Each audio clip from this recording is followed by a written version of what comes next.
अभी कांग्रेस की बात करो तो जैसे ही 80s 90s और 2000 में आई तभी तक ऐसा हुआ कि कांग्रेस अपने परिवारवाद में गई और परिवारवाद में जाने के बाद ईगो इतना हो गया कि लोगों को कुछ देना और बहुत से लोगों को ऐसा लगने लगा है कि ये पार्टी अभी ऐसे ही बढ़ती चली जाएगी और अपने के लिए ये तेलुगु समाज अपने पीछे आएगा या लिंगायत समाज अपने पीछे आएगा, जो टेक्सटाइल है वो अपने को ये करना।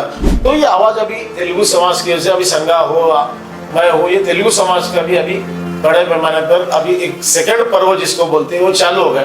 हम संघर्ष कर रहे हैं, आगे के दिनों में देखा जाएगा क्या हो जाएगा। तो क्या पद्मशाली समाज में से ऐसा कोई चेहरा अब तक नहीं आया है?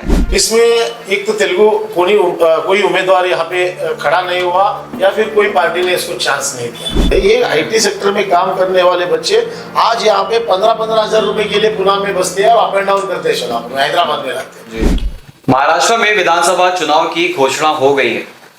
अभी से राजनीतिक मैदान में हलचल देखी जा सकती है और हम लोग भी अपनी पूरी कोशिश में हैं कि राजनीति से जुड़े वो सारे बड़े नाम जो कोई तब्दीली या फिर कोई बदलाव पैदा कर सकते हैं उन सभी के विचार आपके सामने ला सके। नमस्कार, आप देख रहे हैं डेक्कन डाइजेस्ट। आज हमारे साथ बहुत ही खास मेहमान जो मौजूद हैं वो हैं नागेश वल्लाडे साहब, जो बीआरएस के सोलापुर जिले के अध्यक्ष हैं। सर नमस्कार, सबसे पहले तो स्वागत है आपका। नमस्कार जी। सर, सबसे महत्वपूर्ण सवाल, आने वाले विधानसभा चुनाव में बीआरएस का क्या रोल रहेगा, क्या किरदार रहेगा विधानसभा चुनाव में?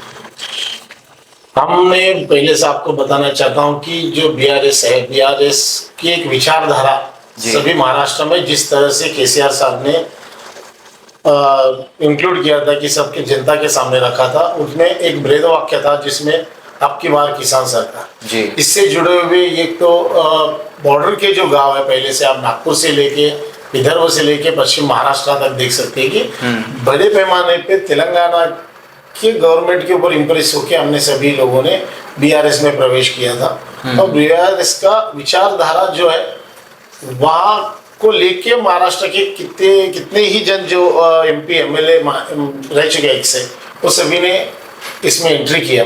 इसके बाद में ऐसा हुआ कि आपको सबको पता ही है कि पिछले साल वहाँ पे बीआरएस की सरकार गवर्नमेंट फॉर्म नहीं कर पाई। उसके बावजूद उसके बाद भी महाराष्ट्र में उसका इफेक्ट नहीं पड़ा। महाराष्ट्र में जो काम है वो अभी भी चालू है। केसीआर साहब का हम राह देख रहे हैं, केसीआर साहब कभी हमें आदेश देंगे यहाँ से कम एक 50 सीट तो हम खड़े करने की सोच रहे हैं। उसमें अभी आपको मालूम है नोटिफिकेशन आ गया जो इलेक्शन का, उसके ऊपर अभी 2 दिन में हम केसीआर साहब के पास जा रहे हैं और उनके साथ सलाह मशवरा करके अपन महाराष्ट्र में कौन सी जगह पे अच्छे बोले तो अभी आप एग्जाम्पल बोल के लेंगे तो सोलापुर शहर में तेलुगु लोगों की बहुत संख्या अच्छी है। बिल्कुल। और तेलुगु लोगों की संख्या ये पूरा जो लोकेलिटी है ये तेलंगाना से आएंगे, जैसे स्पेशली सिरसिला, करीमनगर, निजामाबाद, हैदराबाद, इस डिस्ट्रिक्ट से ज्यादातर लोग हैं। वो एक इम्पैक्ट अच्छा सोलापुर में गिरेगा। इसके हिसाब से हमने तेलुगु लोगों ने इसमें स्पेशली हमने इस पार्टी को ज्वाइन किया और अगले 2-3 दिन में हम केसीआर साहब से चर्चा करके हम डिसीजन लेने वाले, या तो महाराष्ट्र में लड़ना है तो लड़ना है तो फिर कितने कैंडिडेट खड़ा सकते हैं, क्या खड़ा कर सकते हैं, अगर नहीं लड़ना है तो किस पार्टी के साथ जाना है, ऐसा रणनीति बना रहे। अभी 1-2 दिन में हमारा फाइनल। पद्मशाली समाज की अभी आपने बात की सर, जो भी तेलुगु बोलने वाले लोग हैं, तेलुगु जबान बोलने वाले लोग हैं, हम लोगों ने हाल फिलहाल में बीजेपी के कैंडिडेट हैं सांगा जी, उनका हमने इंटरव्यू किया था। उन्होंने भी काफी चर्चा की तेलुगु समाज को लेकर के, पद्मशाली समाज को लेकर के, और उन्होंने बताया कि काफी खस्ता हाली में वो लोग अभी हैं यहाँ पे। जो मुख्य कारण उन्होंने बताया, जो टेक्सटाइल इंडस्ट्री में बहुत ही ज्यादा बढ़ चढ़ के पद्मशाली समाज का हिस्सा था, जिसके बाद पूर्व सरकार की वजह से वो सारा कुछ गिर गया। तो आपकी नजर में क्या स्थिति है अभी पद्मशाली समाज की, और इसके पीछे आप किसे जिम्मेदार ठहराएंगे, और आपके पास क्या क्या विजन है उनके अपलिफ्टमेंट के लिए? पहली बात तो आपको ये बता दूं, संगा जी का इंटरव्यू मैंने थोड़ा देखा था, पूरा नहीं देख सका जी। तो उन्होंने जो आपके सामने बात रखी तेलुगु समाज के ऊपर, जो पिछले 2500 साल से जो तेलंगाना से आके यहाँ पे बसे, और ये सभी लोग वेवर्स कमेटी के लोग हैं। वेवर्स को लेके ही यहाँ पे तभी जागरूकता थी, तभी हमारे पूर्वजों ने यहाँ पे आके स्थायी हो गए। अभी आपको दरअसल बात बताऊं तो 1960 से लेके 1990 तक यहाँ पे एमपी हो, एमएलए हो, ये तेलुगु समाज के ज्यादातर लोग। अब ये बात उठाया जाए तो मेरे भी पिताजी एमपी और एमएलए रह चुके हैं जी। उसके बाद में जो 30 साल का समय आया अभी कह सकते हैं, इसमें एक तो तेलुगु कोई उम्मीदवार यहाँ पे खड़ा नहीं हुआ या फिर कोई पार्टी ने इसको चांस नहीं दिया। कारण क्या है सर? मतलब अगर कोई राजनीतिक पार्टी किसी उम्मीदवार को अगर अप्रोच करती है तो वो चाहती है कि जनता में एक बहुत बड़ा नाम वो बन करके आए, तो क्या पद्मशाली समाज में से ऐसा कोई चेहरा अब तक नहीं आया है? सर ये क्या है कि मैं बोलता हूँ ना, जो बैकबोन सोलापुर का है वो लेबर का है जी। और इसमें बड़े पैमाने पे यहाँ पे चद्दर टॉवल्स ये हमारी प्रिपरेशन है और यहाँ पे ऊपर ये सब काम करते हैं। इन सब होने के बाद जो नेतृत्व इससे पहले हमारे पास हुआ था, मैंने जैसे बोला था कि हमारे पास गंगाधर पंत कुचन या धर्मन्ना साधुल, फिर मेरे पिताजी लिंगराज बोले तेलुगु वाले बहुत से लोग ये तेलुगु ने यहाँ पे अच्छी तरह से काम किया था। उसके बाद में जब कांग्रेस हो या बीजेपी हो, उसके बाद एनसीपी, ये लोगों ने आके अपोजिट पार्टी को बड़ा बनाने के लिए या अपोजिट समाज को बनाने के लिए, लिंगायत समाज हो या फिर अलग सुशील कुमार शिंदे जी की बेटी हो, उसके बाद में धनगर समाज हो, इनको अपॉर्चुनिटी दिया। इनका अपॉर्चुनिटी देने होने के बाद जो एक वर्ग था जो एमपी बने हुए, उसके बाद में वो उनका ध्यान दिया गया, फिर वो कोई राजकारणी से दूर गया, वो लंबा ही चले गया और उद्योग धंधे में बहुत सा इफेक्ट पड़ा इसमें। और जो बिजनेस आ रहे थे उसको जो प्रोत्साहन गवर्नमेंट की तरफ से मिलता था वो कम हो गया। और उसका वजह एक ही है कि जो तेलुगु नेतृत्व यहाँ पे तैयार नहीं हुआ और अपने लोगों के खातिर शासन दरबार में जाके झगड़ा नहीं कर सके, या जो बेनिफिट्स व्यूअर्स कम्युनिटी को या टेक्सटाइल इंडस्ट्री को चाहिए वो नहीं ला सके। ये बहुत बड़ा, अभी आप बोलेंगे तो 12 लाख या 11.5 लाख की पॉपुलेशन हमारे शोलापुर की है, उसमें से आप देखोगे तो तेलुगु भाषिक पद्मशाली सबसे बड़े पैमाने पर जाते हैं, पर तेलुगु भाषिक जो है वो 50% यहाँ पे जी। और ये बॉर्डर पे कर्नाटका और आंध्र तेलंगाना के बॉर्डर के रहने की वजह से बहुत से लोग लेने देने वाले, लड़की लेना देना ये सभी यहाँ पे चलता है। और आप शोलापुर के बारे में बात करें तो एक तेलुगु समाज, उसके बाद में लिंगायत समाज, ये दो ऐसे बड़े समाज है जो इधर के बाजू में आप देखें तो कर्नाटका है, उधर के बाजू में तेलंगाना, ये दोनों ही यहाँ पे बड़े प्रश्न पे लोग हैं। पर आपने जो पैसे सवाल पूछा है कि पीछे रहने का कारण क्या, पीछे रहने का एक ही कारण ऐसा ध्यान में आता है कि जो नेतृत्व तेलुगु समाज में तैयार होना चाहिए कि बाकी के पार्टीज ने उनको इतना प्रोत्साहन नहीं दिया या फिर उनको चांस नहीं दिया तेलुगु समाज को। ये अपने अलग अलग लोगों के, अभी आप एग्जांपल ले लो, प्रणीति शिंदे साहब का प्रश्न है, शिंदे साहब की लड़की आना चाहिए। और यहाँ पे आप एक शहर उत्तर मतदार संघ में देखिए लिंगायत का प्रश्न है।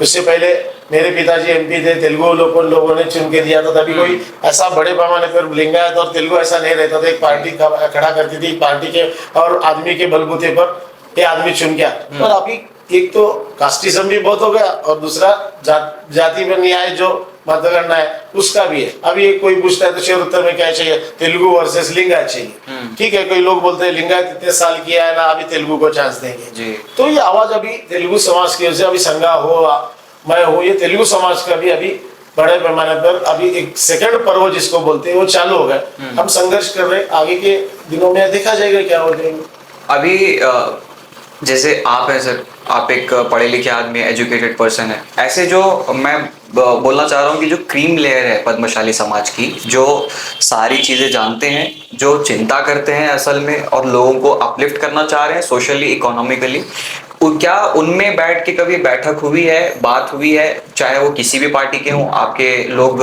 कांग्रेस में भी मौजूद हैं, बीजेपी में भी मौजूद हैं, आप अभी बीआरएस में हैं, तो क्या कभी सब लोगों ने एक साथ बैठ के कोई विचार किया है आपस में? सब इसमें एक इच्छा शक्ति की कमी है। आपने जो क्वेश्चन पूछा है कि ये इच्छा शक्ति जो होती है, हमने देखा है कि आज एग्जांपल फिर से मैं वही आता हूँ, मेरे पिताजी बीजेपी के थे, इससे पहले गंगाधर पंत कुचन कांग्रेस के थे, धर्मन्ना साधु। आपने जो अभी बात कही है ना कि सब मिलके कभी बैठ के आपने तेलुगु व्यूअर्स कमेटी या तेलुगु लोगों के लिए या फिर अपने लोगों सोलापुर के लिए कुछ किया है, ये करते थे।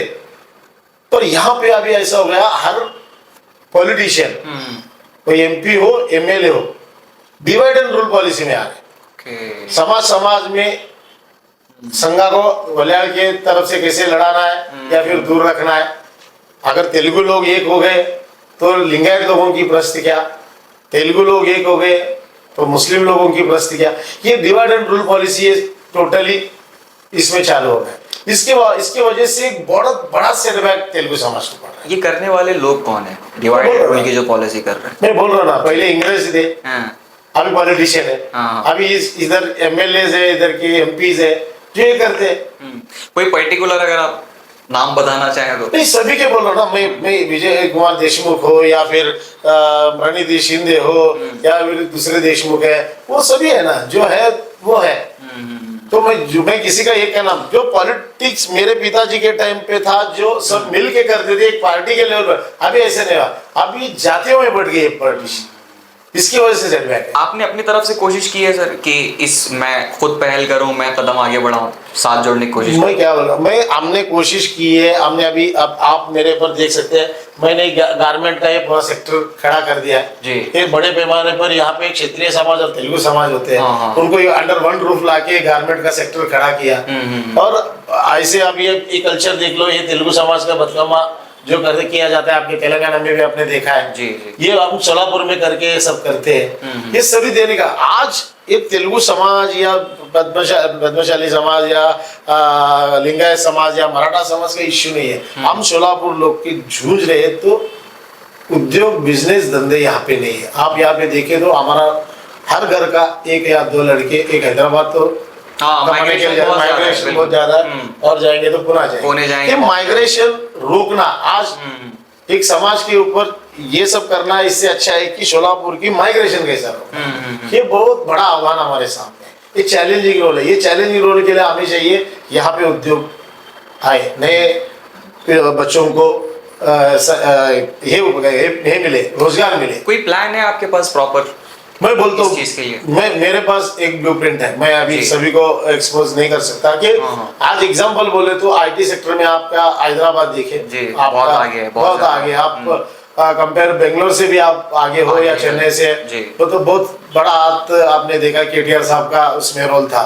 ऐसा कोई विजन वाला यहाँ भी सोचना चाहिए। क्यों बोले तो हम पुणे और हैदराबाद इसके बीच में बसते हैं। आप इधर रहेंगे तो 300 किलोमीटर हैदराबाद है, 250 किलोमीटर पुणे है। ट्रेडिंग के लिए बड़ा अच्छा मार्केट, बहुत अच्छा मार्केट। और इसके अलावा अपन आज जो हमारा बच्चा है, आज हमारे तेलुगु समाज के हो या अन्य समाज के, आज जिसने भी आईटी सेक्टर में काम कर रहे हैं, ये आईटी सेक्टर में काम करने वाले बच्चे आज यहाँ पे 15-15 हजार रुपए के लिए पुणे में बसते हैं और अप एंड डाउन करते हैं, सोलापुर में, हैदराबाद में रहते हैं। इन लोगों को यहाँ पे आईटी सेक्टर का कोई कुछ, मैं बड़ा उद्योग की बात नहीं कर रहा हूँ, केपीओ सेंटर, बीपीओ सेंटर ये चला के भी स्टार्टअप्स अगर कर दिए, थोड़ी बहुत इच्छा शक्ति रह गए तो अपन पुणे से या हैदराबाद से जो छोटे छोटे कंपनी है वो ला के, मैंने केटीआर साहब से बात किया था। वो जो पॉइंट आपने बताया था कि तेलंगाना में जो बीआरएस की सरकार नहीं आ पाई है, तो उसका आप बोल रहे हैं कि यहाँ पर भी इम्पैक्ट पड़ा है? इम्पैक्ट पड़ा है। हाँ, मैं बोल रहा हूँ ना कि जो छोटे छोटे स्टार्टअप्स थे, वो स्टार्टअप सोलापुर में लाने की हमारी पूरी कोशिश थी। जो विजन लेके केटीआर साहब ने आपका तेलंगाना का काया पलट किया था, जो आईटी सेक्टर में जो बड़ा सा रूपांतर हुआ, वो उसका भी हमारे पास इम्पैक्ट पड़े। हम 500-600 लोगों को काम दे सके। किस सब रीजन से हम यहाँ पे आए थे, पर दुर्दैव से ऐसा बात हो गया कि वहाँ पे सरकार गई, उसके बाद में आपको तो मालूम है जो हम यहाँ पे बैकफुट में आ गए। तो हमारा विजन तो एक अच्छा था, जो केसीआर साहब का विजन है, जो तेलंगाना ने उन्होंने मॉडल 10 साल 15 साल में बनाया, बस सोलापुर में भी हो सके। क्योंकि तो आज सोलापुर में देखते हो, पश्चिम महाराष्ट्र में सोलापुर है, सबसे अच्छा सिटी माना जाता है। जो पश्चिम महाराष्ट्र में सबसे प्रगतिशील एरिया माना जाता है, आपको पता है, जिसमें कोल्हापुर, सांगली, सातारा, पुणे, ये सभी ये सिटीज आते हैं। ऐसा कंपेयर टू मराठवाड़ा और विदर्भ से अच्छा है, पर इच्छा शक्ति पॉलिटिशियन की कम होने की वजह से ये दिक्कत ही हमें सोलापुर की फेस करनी है। अभी सर आपके पास एक पूरा प्लान मौजूद है, आपके पास ब्लूप्रिंट्स हैं, आप जानते हैं कि कहाँ से काम शुरू करना और कितना करना है। जब आप अपने आप को इतना योग्य मानते हैं, तो क्या आने वाले चुनाव में हम लोग नागेश वल्लड़े साहब को चुनाव में या फिर सोलापुर की किसी सीट पर चुनाव लड़ते हुए देख सकते हैं? भाई बात हुई, मैं सीट पर लड़ने के लिए तैयार था, पर अभी मैं केसीआर साहब से मिलने जा रहा हूँ। अगर वो आदेश देंगे तो मैं शहर उत्तर से बिल्कुल लड़ना चाहूँगा। और शहर उत्तर में बहुत सी दिक्कतें हैं, 20 साल से जो हमारे एमएलए है, विजय कुमार देशमुख, इनके हाथ से कुछ काम नहीं बन पाया और ये एक जैसे बोलते ना अपन सामूहिक इसमें एक छोटे से बंधन में रह गए और उनके अलावा उनको शोलापुर का विजन पूरा मालूम नहीं है। शोलापुर में जब मेरे पिताजी से पहले इस कॉन्स्टिट्यूंसी से 2 बार जीते थे, तभी बहुत बड़े बने। यहाँ पे अच्छे पैमाने पे तेलुगु समाज और लिंगायत समाज है जो वेल एजुकेटेड है। यहाँ पे ज्यादातर लोग एजुकेटेड होने की वजह से जब पूरा देश कांग्रेस था तभी मेरे पिताजी पहले एमएलए यहाँ पे के बने थे, ओनली लोगों के वजह से, यहाँ के एजुकेशन के लोगों और एक सुशिक्षित मतदार संघ यहाँ पे है। इसका इम्पैक्ट आज भी मुझे लगता है कि लोग विचार करने पर परिवर्तन जरूर होगा। उस परिवर्तन का लाभ मुझे पक्का होगा अगर केसीआर साहब मैं अभी 2 दिन में जाने के बाद आदेश देंगे तो मैं 100% उनसे बात करके मैं खड़ा होने की ट्राई करूंगा। मेरे ऊपर एक नौजवानों की टीम जो खड़ा करना चाहता हूँ। जो आपने जो पहले प्रश्न पूछा था कि तेलुगु समाज के लिए आगे क्या प्लान, ये बहुत बड़े हमारे बहुत बीडी कामगार है हमारे पास जो बीडी करते हैं और जो टॉवेल्स के कामगार है, उनके बच्चे बहुत टैलेंटेड और आईटी सेक्टर में बहुत आगे। और आज आप देखेंगे बड़े पैमाने पे पुणे और ये पे माइग्रेट हो गए। उन सबको कैसे वापस लाना है और शोलापुर में उद्योग कैसे मिला देना है, ये मेरा पहला प्राधान्य होगा। जी सर, शिंदे परिवार पे आपने 2 बार कटाक्ष किया। मैं चाहूंगा कि उस पे आप थोड़ा सा बात करें कि पूर्व सरकार उनकी रही है, उसमें क्या क्या काम हुए हैं। आपने जैसे जिस तरह से बताया कि डाउनफॉल में उनका भी एक किरदार रहा है, तो ऐसे कौन से सेक्टर्स हैं जहां पर चूक हुई है पूर्व सरकार से, खास तौर से मैं शिंदे परिवार की मैं बात कर रहा हूँ। मैं शिंदे परिवार की बात नहीं, मैं कांग्रेस की बात करूंगा। अच्छा, कुल मिला के हाँ, कांग्रेस की बात करूँ जी। कांग्रेस सरकार ने जो नीति पहले से अपनाती आई है कि टेक्सटाइल सेक्टर में, जो मैं अभी की बात नहीं ना 50-60s जहाँ पे हमारे पास शोलापुर में एक अच्छे 3 बड़े मिल थे, लक्ष्मी विष्णु मिल और जाम मिल, ये सभी जो नरसिंहगिर जी मिल, इसमें कम से कम एक मिल में 15-16 हजार लोग या 35,000 लोग तक काम करते थे। उसके ऊपर से ये शहर बना। तभी इतने बड़े मफतलाल कंपनी हो, तभी के टाइम के जो ब्रांडेड कंपनी के सभी काम यहाँ पे होते थे। उसके बाद में जो छोटे कुटीर उद्योग है वो घर पे लेडीज चला लेती थी। उसका एक अच्छा, मैं बोला जैसे मैं पार्टी की बात नहीं करूंगा, गंगाधर पंत कुचन, उससे पहले बेद साध, इन्होंने एक तेलुगु समाज को खड़े करने के लिए एक अच्छा प्रयास किया था। घर घर तक जो फैसिलिटीज गवर्नमेंट देती थी वो पूरा यहाँ तक करके दिए। इसके बावजूद ये सब लोग यहाँ पे खड़े हो गए। अभी ये तेलुगु समाज के लिए ऐसा लड़ने वाला अभी नेता नहीं है। अभी कांग्रेस की बात करो तो जैसे ही 80s 90s और 2000 में आई, तभी तक ऐसा हुआ कि कांग्रेस अपने परिवारवाद में गई और परिवारवाद में जाने के बाद ईगो इतना हो गया कि लोगों को कुछ देना, और बहुत से लोगों को ऐसा लगने लगा है कि ये पार्टी अभी ऐसे ही बढ़ती चली जाएगी और अपने के लिए ये तेलुगु समाज अपने पीछे आएगा या लिंगायत समाज अपने पीछे आएगा, जो टेक्सटाइल है वो अपने को ये करना। और बहुत सी गलतियां ऐसी भी हुआ, आपने जैसे बोला कि बहुत से लोगों को फुकट में खीरापात जो बोलते हैं ना, मुफ्त में देना है, ये सब्सिडीज, ये उससे क्या हुआ, जो कष्ट करने वाले लोग थे वो पूरा डिपेंड हो गए और उनको ये सभी फैसिलिटीज मुफ्त से मिल रही। फिर में ऐसे बोला जाए तो लॉलीपॉप देके खुश किया ना, और इन लोगों का काम करने का भी तरीका कम हो गया। पर उस एक 10-12 साल के बाद जब भी मोदी सरकार आई, उसके बाद में जो स्टार्टअप्स हुए, जो नए नए उद्योग लॉन्च किए, फिर बच्चों को समझ में लगा कि अपने पर्व खत्म हो गया, फिर अपने को कुछ नया स्टार्टअप्स करने या फिर नए बिजनेस करने या नया अपॉर्चुनिटी जॉब के लिए देना, तभी से अवेयरनेस आ गया। अवेयरनेस के बाद अभी एक 10-12 साल से बहुत अच्छे लड़के पैमाने पे काम कर रहे हैं और बहुत टैलेंटेड है। और शोलापुर में आपको जैसा बोला था कि दोनों सिटीज के सेंटर भी रहने की वजह से ट्रांसपोर्टेशन हो या फिर बाकी के जो भी काम है बहुत अच्छे। और आपने देखा है कि हमारे पास में, जिसका मैं कौन से पार्टी से बिलोंग करता हूँ, इससे अच्छा है कि हमारा ट्रांसपोर्टेशन के लिए हमारे नितिन गडकरी साहब ने जो हमारे शोलापुर के लिए दिया है वो हम कभी भूल नहीं सकते। जो आज अब हाईवे हो, आपने देखा है कि पुणे शोलापुर हो, पुणे हैदराबाद हो, पुणे कोल्हापुर हो, पुणे बीजापुर हो, ये जो हमारे लिए फैसिलिटीज़ की, ट्रांसपोर्टेशन के लिए, लॉजिस्टिक के लिए बहुत अच्छा लगा। यहाँ पे आप देख रहे हो कि आज पहले जब से चद्दर के लिए फेमस था, फिर टॉवल के फेमस हो गया, उसके बाद अभी गारमेंट सेक्टर में बहुत बड़े पैमाने पे लोग काम कर रहे हैं।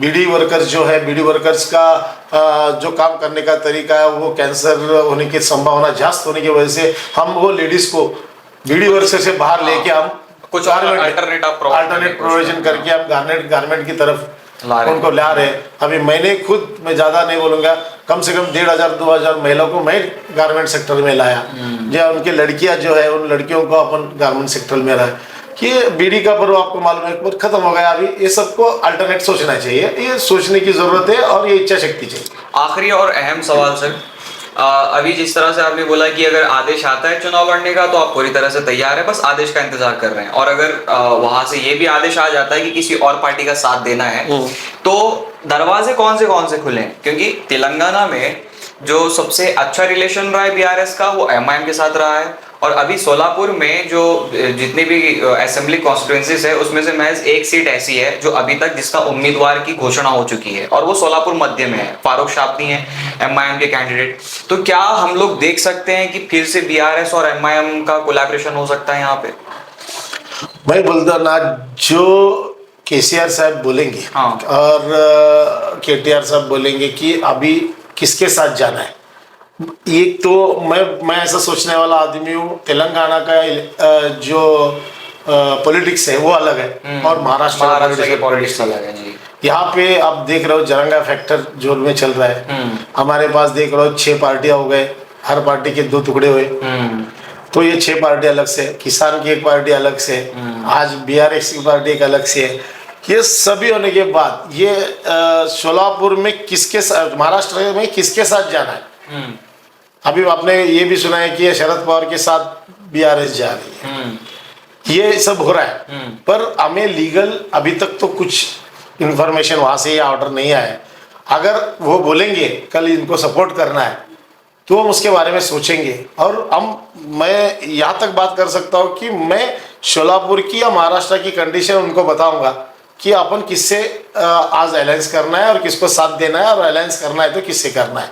ये करने के बाद मैं उनका डिसीजन जो अंतिम होगा मैं एक्सेप्ट करूंगा। अच्छा, आपको क्या लगता है कि क्या डिसीजन आ सकता है, संभावना किस चीज की है? अभी मैंने जिनसे बात की है उनमें से ऐसा लग रहा है कि इस बार हम लोकसभा भी इलेक्शन लड़ नहीं पाए, या विधानसभा के जो इलेक्शंस है उसमें कितने सीट पर लड़ेंगे ये अभी तक मालूम नहीं है। पर हमारे पास जो सूचना मिली है, बॉर्डर नांदेड़ हो या उसके आजू बाजू में लोहा, इस परिसर से हम 5-6 सीट लड़ने वाले हैं। सोलापुर में से 2 सीट लड़ने वाले हैं, एक सोलापुर शहर उत्तर, एक पंढरपुर है, वो लड़ने वाले।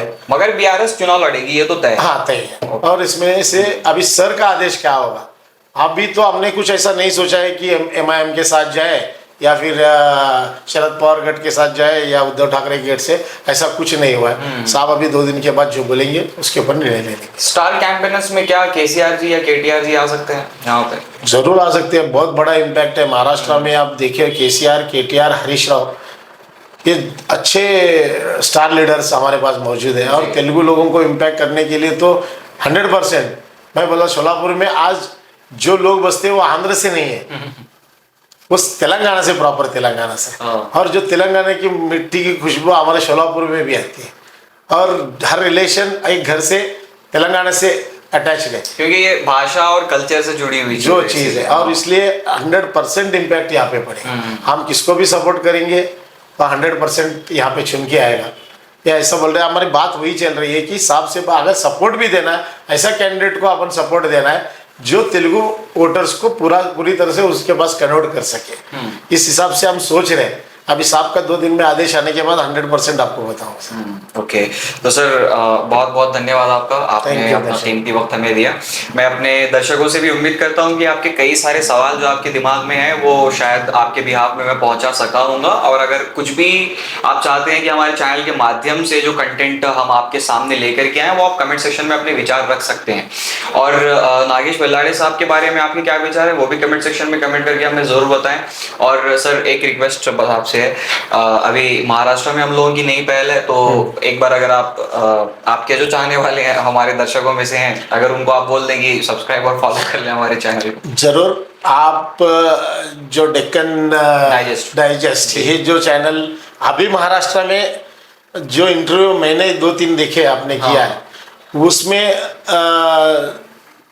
जो मुद्दे लेके आपने इस पर इंटरव्यू ने आपने हमसे प्रश्न पूछा, बहुत कम लोग पूछते हैं, और महाराष्ट्र की स्थिति आप बाहर स्टेट तक पहुंचा रहे हो, और ऐसा कोई चैनल है जिससे इंटरव्यू करने के लिए, आप तो मालूम है आपके लोकल में भी बहुत से चैनल होंगे और महाराष्ट्र में भी बहुत से चैनल हैं, पर इंटरव्यू देने में आपने जो क्वेश्चंस पूछे उसमें मुझे जितना आंसर मैं दे सका हूँ उसमें मैं समाधान व्यक्त करता हूँ। और मैं सभी श्रोताओं को यही बताना चाहता हूँ कि आप इस चैनल को ज़्यादा से ज़्यादा सब्सक्राइब करें, और इनको जो जो उम्मीदें इस चैनल से है कमेंट्स करके इन टीम को बताएं, जो आज महाराष्ट्र में परिवर्तन होने जा रहा है इसका एक छोटा सा घटक ये चैनल भी बने।